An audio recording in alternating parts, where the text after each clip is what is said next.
pide que se trate de alguna manera dialogar. Pero entendamos un poquito el concepto histórico. En la Edad Media era un tiempo de mucha oscuridad. La gente que nacía en cierto pueblito no pasaba de 5 kilómetros alrededor de su pueblito sin que muriera en ese mismo lugar. La gente no viajaba. Estaba muchos bosques, estaba rodeada por bosques. Tenían miedo. Había un increíble miedo de lo que podía pasar fuera de sus ciudades. La gente crecía ahí y ahí moría regularmente. La gente tampoco no se educaba. De la Edad Media surgieron varios títulos de propiedades en donde el principal de cierta ciudad, fuera el rey, fuera el príncipe, fuera el conde, fuera el duque, fuera lo que fuera, era el dueño de las almas de las personas que estaban alrededor de él. Era tan increíble que el hombre, el varón, que regularmente un varón, podía hasta entrar en una boda o venían a pedirle que si les permitía casarse cierta pareja con otra pareja y tomaba a la mujer, si es que le gustaba, para ser el primero que usara a esa mujer y después se la regresaba al varón para que se casara con ella. Era tan increíble el asunto de cómo tenía dominio el varón que estaba en la propiedad encima de todos, de la gente común. Pero encima de ellos estaba la Iglesia Católica Romana. La iglesia vendía los títulos de propiedad a las diferentes personas, o si no, y decidía quién podía heredar el trono, según que le diera un poco más. Y de ahí encuentro también otras circunstancias también interesantes, que el clero, con este tipo de poder que tenía, decidía quién entraba al cielo y quién no entraba al cielo de alguna manera. Entonces la gente trataba de estar bien con el clero, dándole riqueza para que el clero continuara siendo lo que era, ¿sí? Vendía los lugares, se vendían, es más, algunos hombres ricos compraban los obispados, o sea que si tú querías tener cierta autoridad o cierto poder en la Iglesia Católica, podías comprar ofreciendo tanto dinero para que tu hijo, que podía ser hasta menor de edad, pudiera ser obispo, porque tú le compraste el título. No era una cosa piadosa. No era una cosa de que por méritos, porque era reconocido, porque estudió teología, sino nada más porque la gente compraba los títulos. En la Edad Media fue una cosa increíble de la perdición que había, aún en algunos papas, que eran tan reconocidas sus malicias que algunos los mataron ahí y pusieron a otro. En una ocasión se levantó uno, vino, era tan malo que dijeron vamos a quitar a este y pusieron a otro, y de los dos estuvieron peleando, excomulgándose uno al otro, maldiciéndose uno al otro. Dijo el concilio, bueno, vamos a quitar a esos dos, vamos a poner a otro más para que esos dos no valgan su papado. Pusieron a otro más y ya de repente tenían 3 papas al mismo tiempo peleando por quién era el verdadero papa. Era increíble la forma en que estaba manejándose la situación religiosa de aquel tiempo. Había también incremento de diezmos que cobraba el clero, y una última cosa que también tengo ahí son indulgencias. Las indulgencias son la gota que derramó el vaso para lo que Lutero trató de hacer en ese momento. Las indulgencias decían que si tú querías salvarte, tenías que pagar cierto dinero para que de esa manera tú ya la tuvieras segura. Entiendan un poquito el concepto. Estamos en un tiempo que toda la gente tenía miedo de los demonios, de las brujas, de todo lo que estaba alrededor de ellos. Y la iglesia les ofrecía salvación por todos sus pecados. Y no nada más para ellos, sino también para tu tío que se murió, tu abuelito que se murió. Y empezaron a predicar ese tipo de mensaje en los diferentes pueblos. La razón principal por la que empezaban a hacer ese tipo de indulgencias es que el Papa de aquel momento, me parece que se llama León X, decidió construir la capilla de San Pedro en Roma, ¿sí? la catedral de San Pedro en Roma, y necesitaba dinero. Tenía una guerra por un lado, porque era el que manejaba a los reyes para pelear con los turcos, para pelear con otros grupos, y entonces no tenía tanto dinero. Entonces se le ocurrió la idea de que empezaran a vender la salvación para la gente común y también para sus antecesores. porque tenían ellos, según algunas cosas que vamos a ver en las siguientes semanas, el poder para poder hacerlo, porque Pedro había sido el encargado, según la teología católica, para decir quién entra y quién no entra al cielo. Por eso dicen por ahí los chistes que San Pedro está en el cielo con las llaves y que es el que abre la puerta, no la abre. Entonces, como Pedro había dejado un papa y el papa al otro papa y el otro papa, entonces el papa tenía el poder para decir quién entra y quién no. Y también la otra teología que también, la otra doctrina que también entra ahí es una teología que habla del purgatorio, un lugar que decían y todavía dice, me parece, la Iglesia Católica, que es el lugar donde que la gente que no es tan mala, o sea que no es tan buena, pero que no es tan mala, pues allá va a pagar sus culpas, y ya que se purifique un tiempo en el infierno ahí con el fuego, ya los mandan al cielo, ¿sí? Una teología que no tiene base bíblica, pero que la Iglesia la utilizó para decir, si alguien quiere escaparse del purgatorio, ¿sí? La razón principal teológica también acerca de esto, es que ellos tenían obras de más, porque una de las razones por la que la Iglesia Católica piensa que tiene autoridad es porque ellos tienen muchas obras.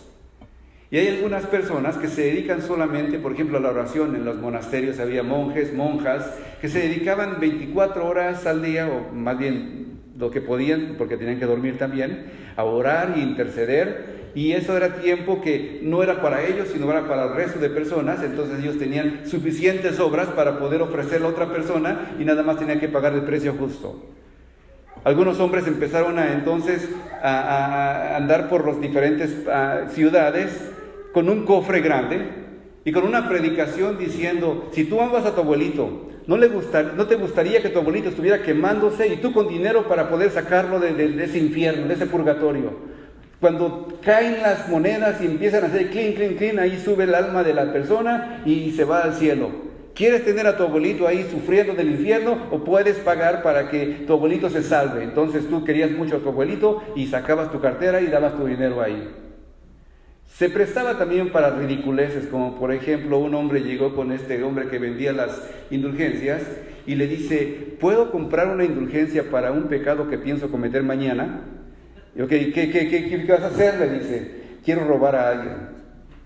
Déjame ver, y empezó a pensar en negocio el hombre dijo, ok, te cuesta tanto. Entonces le pagó el dinero, se fue. Al otro día, ese hombre que había comprado su indulgencia para ser perdonado por haber robado, vino y le robó las indulgencias, el dinero de las indulgencias y se lo llevó. Ya era perdonado. Entonces ya no tenía que pagar, no se tenía que sentir culpable. Era tan ridículo como eso, ¿sí? La gente podía comprar, les daban un rollo ahí de papel con la firma del Papa diciendo que todos sus pecados eran perdonados. Si querías del pasado y también futuras. La gente estaba buscando salvación y todavía en nuestros días busca salvación. Quiere saber qué puede hacer para estar seguro de la paz que necesitamos cada uno de nosotros. Pero la Iglesia Católica había hecho todo un negocio de este tipo de sentimiento de la gente de aquel lugar. En el pueblo donde vivía Lutero, Wittenberg, el duque en ese momento había prohibido que esa gente viniera a predicar a su ciudad. Pero la gente de la ciudad de Lutero empezaban a ir a los pueblos vecinos para ir a comprar ya sus indulgencias. Y en una ocasión se dice que también llegó Lutero y encontró a un buen hombre, todo borracho ahí tirado, y le dice, ¿no tienes miedo de tu alma? ¿No te sientes que estás fallándole a Dios? Y le dice el borracho, ni me diga nada, mire, aquí tengo mi indulgencia, que mis pecados son perdonados. Entonces no me preocupa estar borracho. Sí, estaba tirado en la calle, estaba borracho, contento porque ya era salvo, pero seguía emborrachándose. Sí. Esa clase de cristianismo tenía en ese momento de la historia a la Iglesia Católica. Lutero, por su lado, también había tenido su propia experiencia de cierta manera de conversión, aunque su conversión fue un proceso, no fue de un momento a otro. Había sido un abogado él, y con la forma de que se explica la historia, los abogados de aquel tiempo eran igual que los de ahora, buscando a quién arruinar, ¿sí? No eran santos. Él era un hombre inteligente, Lutero, había sobresalido, lo habían condecorado en algunas ocasiones, siendo joven todavía, era sobresaliente en todo lo que hacía.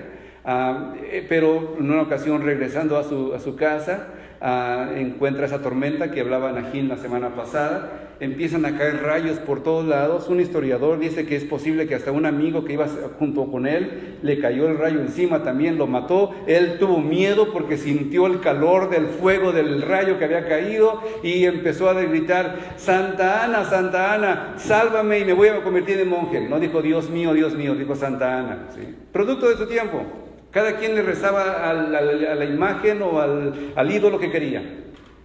De alguna manera no le pasó nada. Entonces al siguiente día, literalmente, buscó la orden más estricta, que era de los agustinos, un grupo de personas que estudian mucho. Sabía él que estudiaban mucho, pero en un lugar muy difícil, un lugar donde tenía que levantarse como 5 o 6 veces durante el día, tenía que asistir a ciertas misas, tenía que estar golpeando su cuerpo para que de esa manera se purificara. Tomó tan en serio su llamado de poder levantarse para hacer la obra de Dios, que él sentía que tenía que quitarse toda la culpa que tenía, el miedo que tenía, lo obligaba a golpear su cuerpo para de esa manera agradarle a Dios y que Dios le perdonara, pero no sentía ningún perdón. Alguien le preguntó: ¿amas a Dios? Uno de sus maestros. Y él respondió: no, lo odio.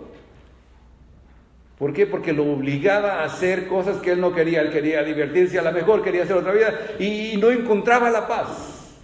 No encontraba la paz.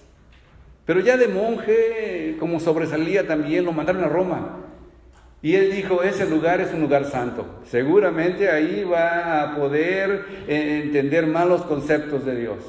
Mientras más se acercaba a Roma, porque eran caminos de días, no era de tomas el carro y llegas en avión en media hora, en un día ya estás ahí. No, tenía que viajar días y semanas, desde Alemania hasta cruzando toda Europa y llegar hasta Roma. Mientras más iba viajando, se daba cuenta de que la situación de esos lugares eran incrementados en el pecado. Los monjes que estaban por acá retirados en Alemania, buscando a Dios, buscando ser sencillos en su explicación de la palabra, estudiando, mientras más acercaba, encontraba a monjes más gorditos, más relajados, algunos con algunas mujeres, y más iba acercando, y él decía: ¿cómo puede ser posible esto? Llegó a Roma, un vicio entero, se dio cuenta de toda la corrupción que había. Dijéramos que era como un partido político, como alguno que conocen ustedes, sin nada más que vestidos de largo todos ellos. Sí. Eso era lo que era Roma en aquel tiempo. Cualquiera se vendía. Querías hacer algo, lo comprabas. Y el que estaba oficiando todo esto vendía sus bendiciones según el precio que le fueras a pagar. Llegó hasta allá y se da cuenta de que todo es diferente a lo que él imaginaba, un lugar santo, un lugar... Es más, uno de los escritores que estuve leyendo hace un buen tiempo, no recuerdo su nombre ahorita, se me escapa, pero escribe varias fábulas. Y en una de esas fábulas dice que un español estaba predicando a un judío, hablando del evangelio, del amor de Dios, de las bendiciones de estar cerca de Dios. El judío, siempre con muchas preguntas, no quería saber nada, pero pues le interesaba, como que sí, como que no, como que entendía el concepto de Jesucristo, pero como que no quería rechazar su tradición. Y en una ocasión el judío le dice: ¿sabes qué? Voy a dar un paso más en lo que me estás diciendo, le dice al cristiano que le quería hablar de Dios. Voy a ir a Roma, voy a ver si lo que tú me dices es cierto. Y el cristiano sabía lo que era Roma, y dijo: hasta aquí se acabó compartirle de mi fe. Que Dios te perdone, pero pues ya que se vaya y ya no lo voy a ver a lo mejor nunca más. El judío se fue y regresó y me dice: oye, ¿sabes qué? Creo en Jesucristo ya. Y el cristiano se asombra: ¿cómo que crees en Jesucristo? ¿Qué pasó? ¿Viste lo que había en Roma? Sí, vi que había perdición y pecado y los monjes en los prostíbulos y los obispos vendiéndose y vi todo eso. Dice, y me di cuenta que no podía el cristianismo tener tanta fuerza si no fuera por un Dios que lo está sosteniendo, porque con tantos hombres malos, ¿cómo puede ser que el cristianismo siga adelante? Y por eso creo en Dios, dice, porque Dios es más fuerte que lo que los mismos hombres hacen. Y interesante lo que pasó en esta historia, ¿sí? En este tipo de contexto Se levanta Lutero y dice, pido que no, bueno, voy a decirte qué es lo que pedía. Voy a hacer una síntesis de algunas de las tesis, de los diferentes puntos que quería tratar para diálogo, ¿sí? Las indulgencias, o sea, las ventas de la salvación del alma, solo tienen valor para liberar las penas que la Iglesia ha impuesto a través del Papa o sacerdotes. Estas penas solo se aplican a los vivos, puesto que los muertos ya son libres de las leyes de la Iglesia, ¿sí? O sea, no pueden vender por un muerto, no pueden comprar salvación para un muerto porque ya se murió, ya está delante de Dios. Otro ejemplo, el cristiano verdadero arrepentido tiene derecho al perdón completo aún sin cartas de indulgencias. Dios le ha concedido la libertad que nadie le puede quitar. En ese sentido, el cristiano puede buscar con Dios la salvación a través del perdón de Jesucristo, no a través de un papel que le dé el Papa o no. Eso es lo que proponía Lutero. Otra tesis que decía, es preferible hacer obras de caridad y suplir las necesidades de su hogar que comprar indulgencias. O sea que él veía como esto un negocio y decía que primero sostenga su casa y que no se preocupe por comprar la salvación, porque la salvación no se compra. Y otro ejemplo, es doctrina humana predicar sobre el valor de las indulgencias, lo cual es solo una forma de sacarles el dinero a los pobres. Y tristemente siempre los pobres son los que más dan, ¿sí? Los ricos dan lo que sobra, los pobres dan de su corazón más de lo que tienen a veces. Inciso E, incurren en blasfemia a aquellos que afirman que la indulgencia son el inestimable don de Dios, que si San Pedro viviera hoy no podría conceder mayores gracias o que una cruz con las armas papales equivale a la cruz de Cristo, Algunos predicadores de las indulgencias se atrevían a decir que sus indulgencias tenían tanto poder que si un hombre, fíjate literalmente, hubiera violado a la Virgen María, con esa indulgencia se le perdonaba su pecado. Era tan increíble la intención de los vendedores para vender lo que ellos pensaban, lo que la gente pensaba que podía salvarle de sus pecados. Otros cuantos ejemplos, un último ejemplo. ¿Por qué el Papa, cuya fortuna es mayor que la de los más grandes ricos, no construye de su propio dinero la Basílica de San Pedro, en lugar de hacerlo con el de los pobres creyentes? ¿Por qué si el Papa puede sacar del purgatorio a las personas, no lo vacía sin pedir dinero? Solamente por amor cristiano. Se debe enseñar que si el Papa conociera los excesos de los predicadores de indulgencias, preferiría vender la Basílica de San Pedro o reducir las cenizas antes que construirla con la piel y huesos de la Iglesia. Entonces, de alguna manera, él se daba cuenta de que el Papa, el más rico de todo aquel tiempo, ¿sí? En aquel tiempo eran los más ricos, eran los dueños de todo, eran los que ofrecían los poderes para poder establecer un rey o quitar a otro. ¿Por qué no lo hacía por su propio dinero? Y si tenía poder, que decía que el Papa tiene poder para afirmar y que tú ya seas salvo, ¿por qué no, en lugar de cobrar, lo regalaba por puro amor cristiano?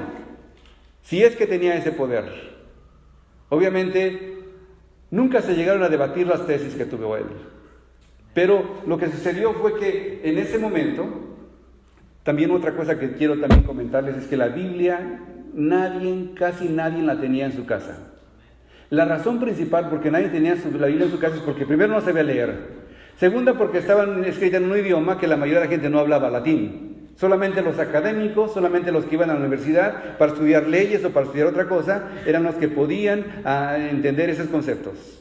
Y la tercera, porque era muy cara comprar una Biblia.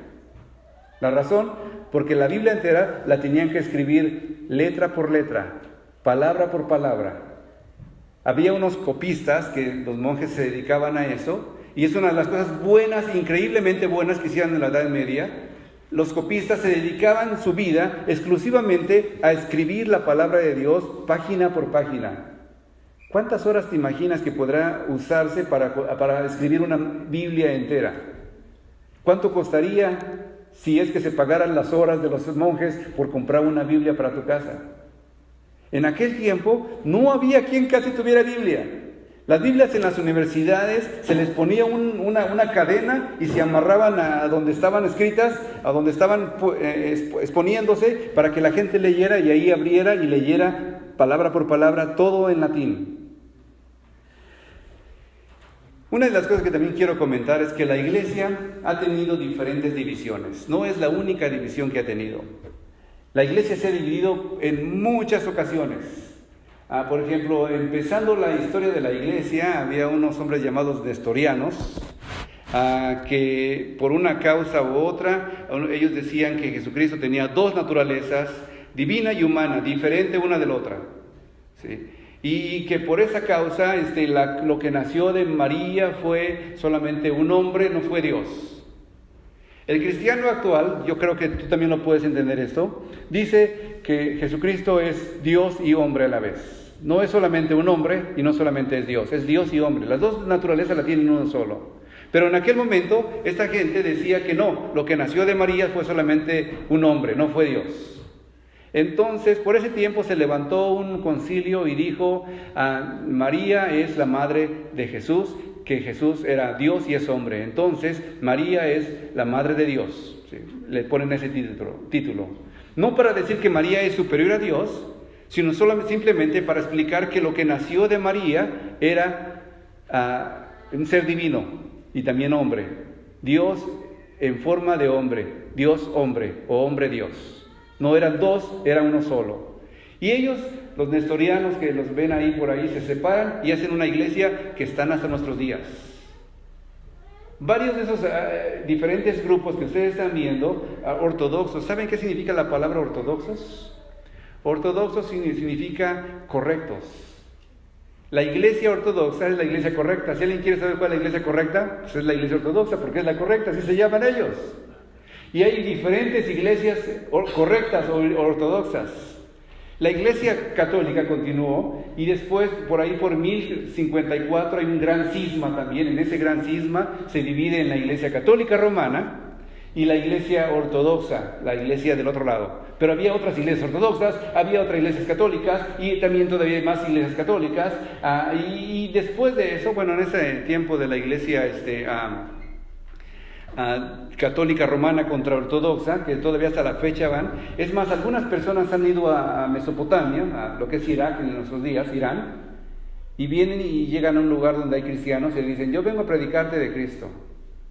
Y le pregunta a esa persona, ¿cuánto hace que tu país tiene el Evangelio de Jesucristo? Y por ejemplo, Estados Unidos lo tiene a lo mejor con los puritanos, 1600, 1700 más o menos, 300 años quizás lo puse. Y ellos le pueden decir, el Evangelio de Jesucristo ha estado con nosotros por casi 2000 años. Hay gente cristiana en Turquía, hay gente cristiana en Irán, en Irak, hay gente cristiana en la India, hasta allá llegaron los apóstoles a predicar. Que no son como nosotros, que no cantan los cantos de nosotros, que hablan en otro idioma, que no usan a lo mejor guitarra, a lo mejor tampoco usan piano, porque pues el piano es completamente europeo, pero que alaban a Dios también. En África lo usan con tambores.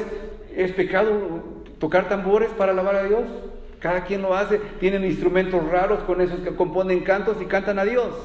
Son diferentes a nosotros, aunque son lo mismo también. Entonces, la iglesia se ha dividido muchas veces. Y en 1517 es el inicio de esta iglesia, la iglesia protestante. ¿Sí? El cristianismo se separa en dos entonces. Católicos, el cristianismo occidental, porque hay diferentes iglesias, muchas iglesias, y hasta la fecha todavía sigue habiendo más iglesias. Es más, aquí han salido 2 o 3 personas que también se han salido sin que les bendigamos, se han ido porque han querido, y se han levantado iglesias, y son cristianos también, alaban a Dios también, pues que Dios les bendiga allá donde están. En el occidente, a la autoridad del Papa. En el oriente, al patriarca de Constantinopla, y esa palabra patriarca y papa es lo mismo que papa y patriarca, se pueden cambiar. Y se dividió también porque el papa dijo, yo soy encima de todo lo demás. Y el patriarca dijo, no, yo soy encima de todo lo demás. Y como no podían los dos estar encima de todo lo demás, cada quien agarró su lado y se separó. Eso fue en 1054. La iglesia tiene muchas separaciones a través de toda su historia. La iglesia católica no es la más antigua del mundo, porque es en Roma. Y en Roma no se empezó a predicar el Evangelio. El Evangelio se empezó a predicar en Jerusalén. Si hubiera una iglesia más antigua que todas las iglesias, sería la iglesia de Jerusalén, porque ahí los apóstoles predicaron. Y después pasaron a Samaria, y después a Judea, y después hasta lo último de la tierra. Pero la iglesia más antigua, si tuviéramos quién es la más antigua, dónde estuvo al centro de todo, sería Jerusalén. Muchas cosas interesantes que estoy hubo varios precursores de la Reforma. Antes de que empezara Lutero, había un hombre, por ejemplo, inglés, en el siglo XIV, 1370 y tantos, llamado Juan Wycliffe.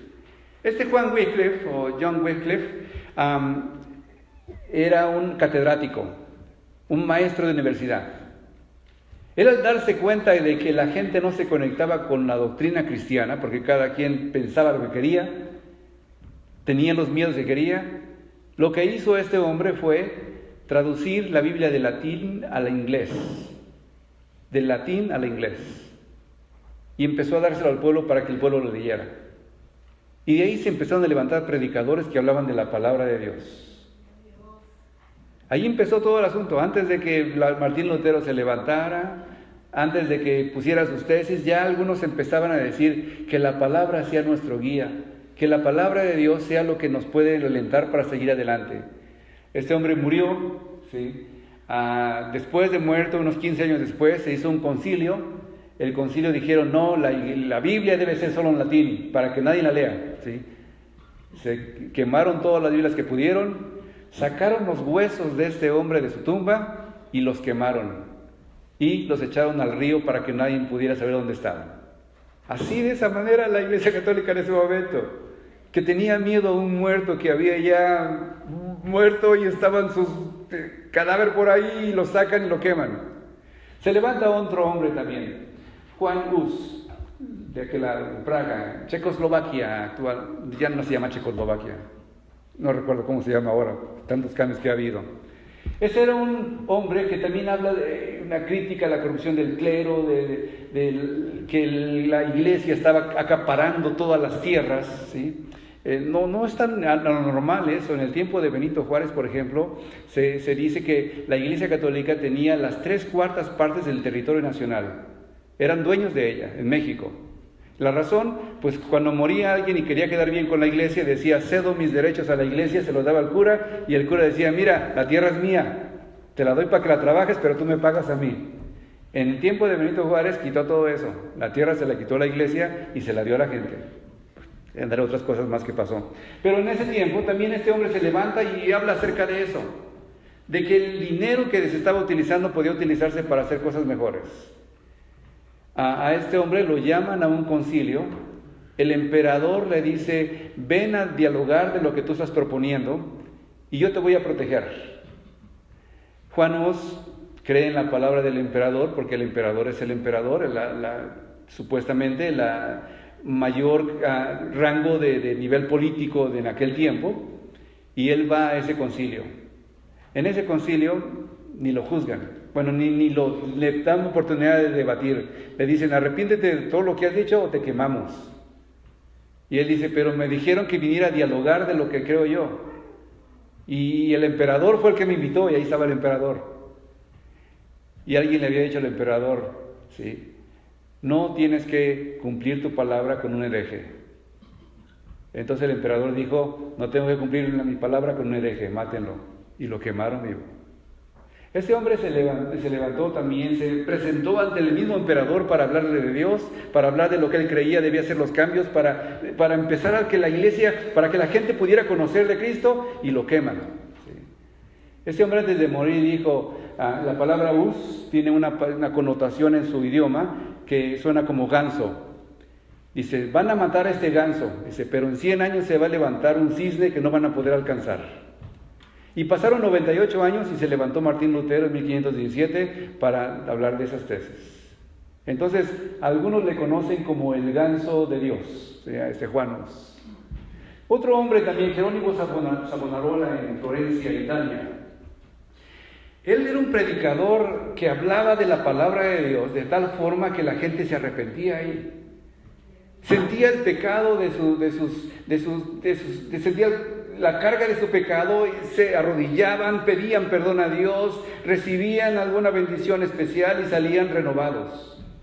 La iglesia de él se llenaba tanto que hasta tenían que hacer fila para poder entrar al siguiente servicio. Se levantaban la gente a las 4 o 3 de la mañana para ir a formarse, para entrar a escuchar la misa de este hombre llamado Jerónimo Savonarola. Hablaba de tanto, exponía también los pecados de la iglesia, diciendo que la iglesia había cambiado su mentalidad por una iglesia, porque ahora los líderes se convirtieron en lobos que estaban agarrando lo que el pueblo mismo estaba dándoles, y que estaban más interesados en su propia riqueza que en lo que el pueblo necesitaba.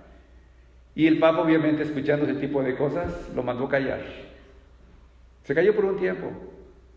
Pero dijo, no puedo callarme porque la palabra de Dios es fuego conmigo, tengo que seguir hablando de Dios. Y obviamente le pasó lo que a los otros dos, lo quemaron y lo mataron. En ese es el tiempo que se levanta Lutero, a unos 50, no hubo traducción para Lutero, sí. La autoridad de la Iglesia Católica, ¿sí?, está en base a que ellos creen que Pedro le dejó a sus futuros herederos la autoridad sobre el resto de la Iglesia. El texto que utilizan ellos es este que dice, yo te digo, le dice Jesús a Pedro, que tú eres Pedro, una piedrita, y sobre esta roca edificaré mi iglesia, y las puertas del infierno o del Hades no prevalecerán contra esta. Puede haber diferentes significados. Obviamente Pedro es una piedrita chiquita.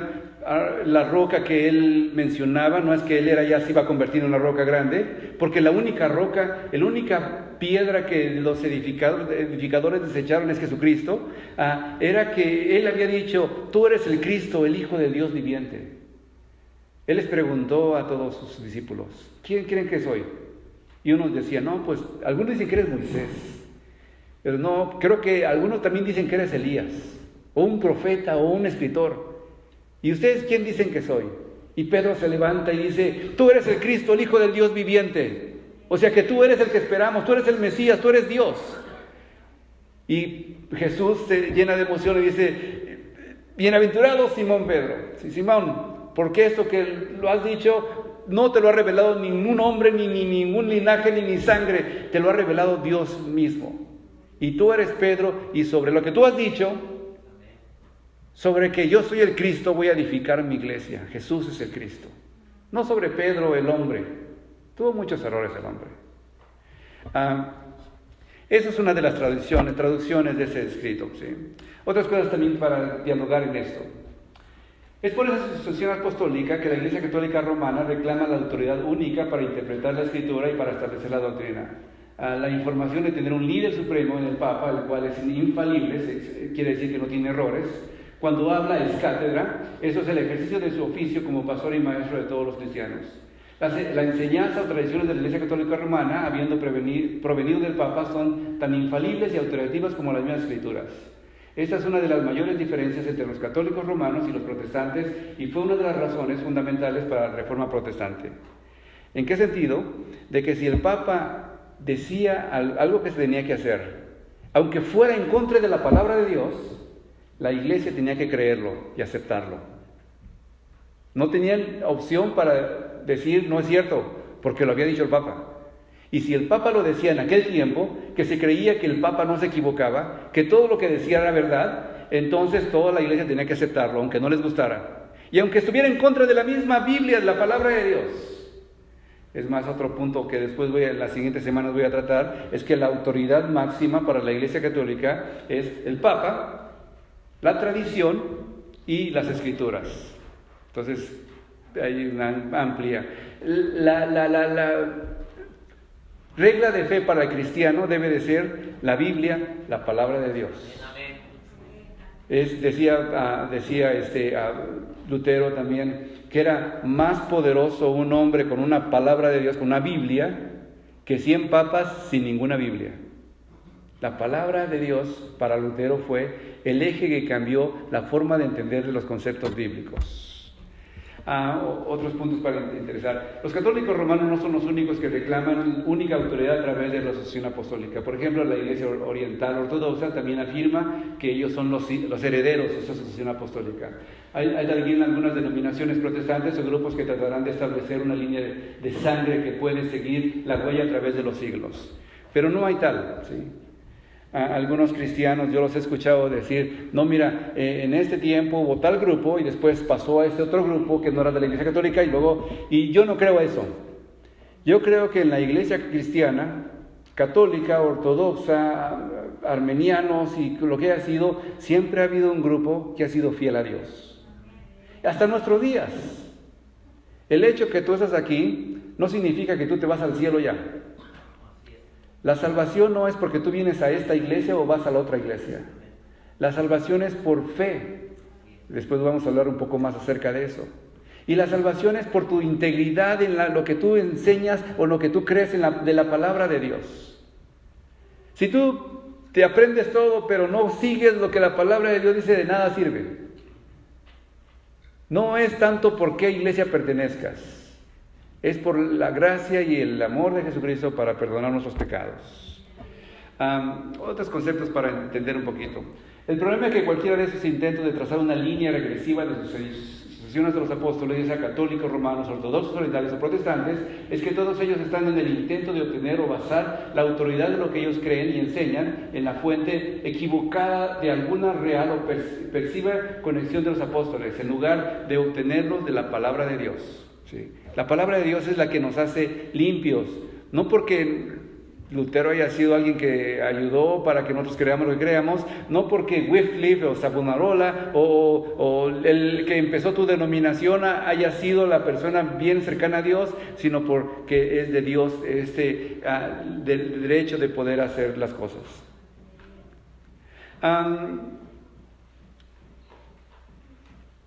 Voy a terminar de esta manera, ¿sí?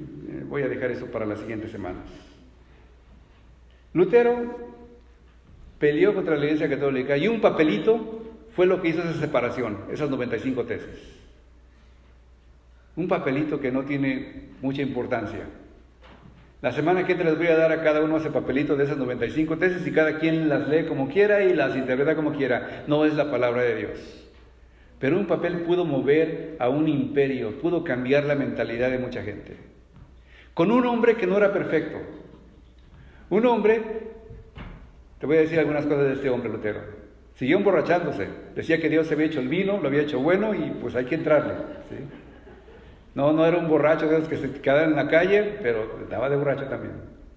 Era un hombre que predicaba y al principio dijo que los judíos eran el pueblo que Dios había escogido y que tenían que tratarlos bien, porque la Iglesia Católica decía que los judíos eran perros, y él decía, no son perros, son seres humanos, criatura de Dios, hay que predicarles para que se conviertan. Pero en sus últimos días dijo, esos judíos no tienen chance de convertirse, ninguno cree, podrían acabarlos y tratarlos como perros. Eso fue lo que dijo Lutero de los judíos, que hasta el día de hoy se les recuerda que hizo eso. Lutero no fue perfecto.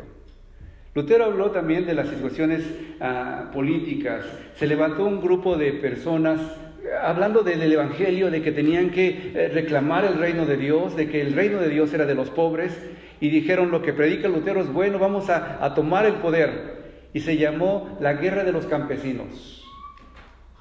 Y Lutero se puso al lado de los poderosos. Y dijo, destrúyanlos, acábenlos. No deben de pelear de esa manera.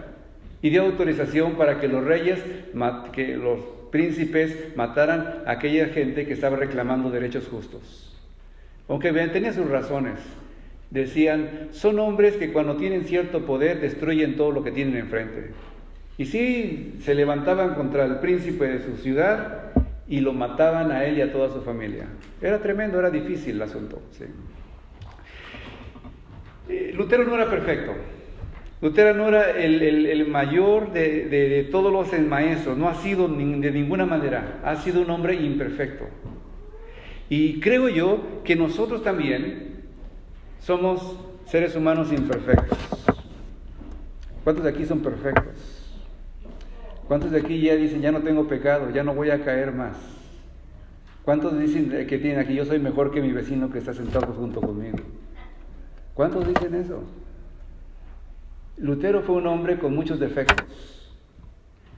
Mientras que la Iglesia Católica dice, el Papa no tiene ningún error. Cuando habla no tiene ningún error, aunque después están matando uno al otro también la historia. Sacaban al Papa también los huesos, lo quemaban, le quitaban el anillo y lo dejaban ahí quemado, tirado para que los perros se lo comieran. No tenían error, pero entre ellos estaban matando. Defienden que no ha habido errores. Pero yo no digo que Lutero no haya tenido errores.